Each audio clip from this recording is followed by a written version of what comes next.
Before we start today's video, here's an important announcement. I'm giving away 50 plus free SOPs drafted by students studying at some of the best universities across the world.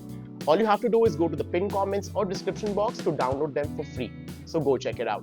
As per the recent studies, the number of international students in Poland swelled up to 10,000 in 2023, out of which 3,000 students were from India.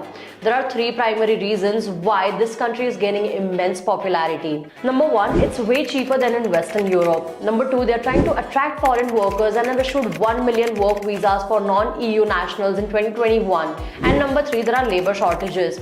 This is exactly why it's a right time to study in Poland. Hi, my name is Priya, and in this video we'll be covering how you can study in Poland.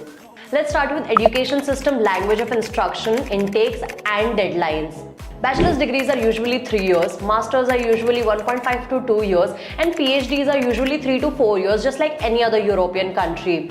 Bachelor's degrees are called first cycle studies, master's degrees are called second cycle studies, and integrated bachelor's or masters that usually last up to 5 years are called long cycle studies. Polish is the major language of instruction, but you will find UG and PG programs that will be available in English. In terms of intake, you can either choose winter intake or summer intake. Winter intake usually starts in September or October, and summer intakes usually start in February or May. Deadlines will vary usually, but winter intakes will close down by February or March, and summer intakes will close down by July or August. Ideally, starting your research a year before the start date of application will be recommended. Next up, universities and programs. There are roughly 450 plus institutions in Poland, out of which roughly 130 are public and the remaining are private. Some of the top Polish universities are flashing in front of your screen right now.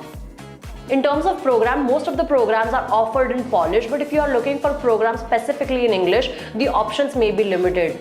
Most of these Polish universities have a specific section on their website where you can check about these English courses. Now let's move to tuition fees. Like I mentioned earlier, Poland is relatively way more affordable than Western Europe, which means that the tuition fee of Polish universities may also be cost effective. For a bachelor's degree, you can expect anywhere between 2,000 to 5,000 euros per annum, which will be roughly around 1.7 to 4.5 lakhs. And for master's degree, you can estimate anywhere between 4,000 to 6,000 euros per annum, which will be roughly around 3.5 to 5.4 lakh per annum.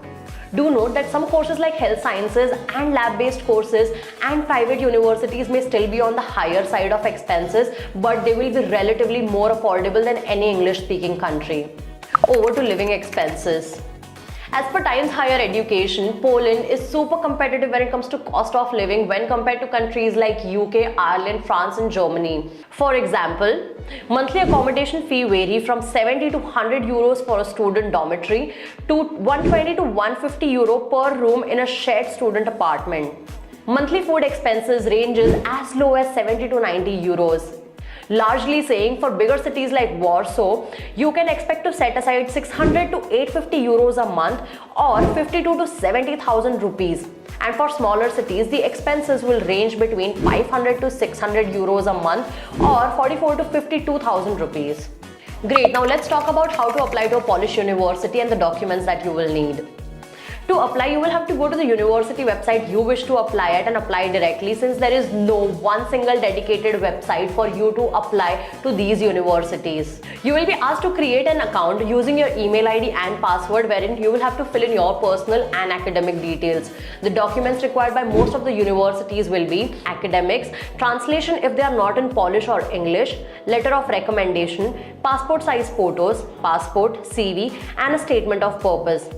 English language proficiency test will also be required, which will usually be 5.5 to 6.5 in IELTS or 75 or 93 in TOEFL IBT depending on your program. Some creative courses will require portfolio and research-based programs will require research proposals. Also, most universities will charge an application fee which will roughly range between 20 to 80 euros. Cool, now let's talk about study visa application.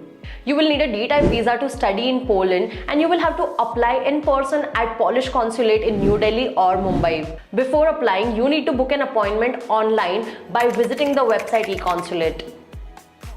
I'm putting all the relevant links in the description box below. To apply, you will need to fill out the application form online and need your passport, photographs, letter of acceptance from a Polish university, CV or motivation letter, academic mark sheet, health insurance, proof of student accommodation in Poland, transportation documents such as flight tickets, English language proficiency test, and scholarship documents if applicable. A processing fee of 7,054 rupees is also required. Also, you will need to show sufficient financial support to cover your stay in Poland, which will be 776 Polish zloty or 174 euro a month. For instance, if your course is up to 2 years, you will need to demonstrate 4,176 euros available to you. Visa processing may take up to 15 days, but in some cases it may also take up to 30 days. All the relevant links to Polish consulate in India and other helpful resources are mentioned in the description box below. Okay, now let's discuss part-time jobs and post-study work visa. Like most other countries, you can work in Poland for 20 hours a week during your term time, and you can work full-time during your vacation, which is usually up to 3 months. After graduation, a temporary visa is issued up to 9 months to look for a job, which can be extended once you find relevant job in the country. With this, we come to an end of our today's guide. If you have any doubts, feel free to drop them in the comment section below and we will get back to you. Don't forget to like this video and subscribe to our channel. All the resources that we discussed in today's video are mentioned in the description box below, so do make sure you check them out. I'll see you next time.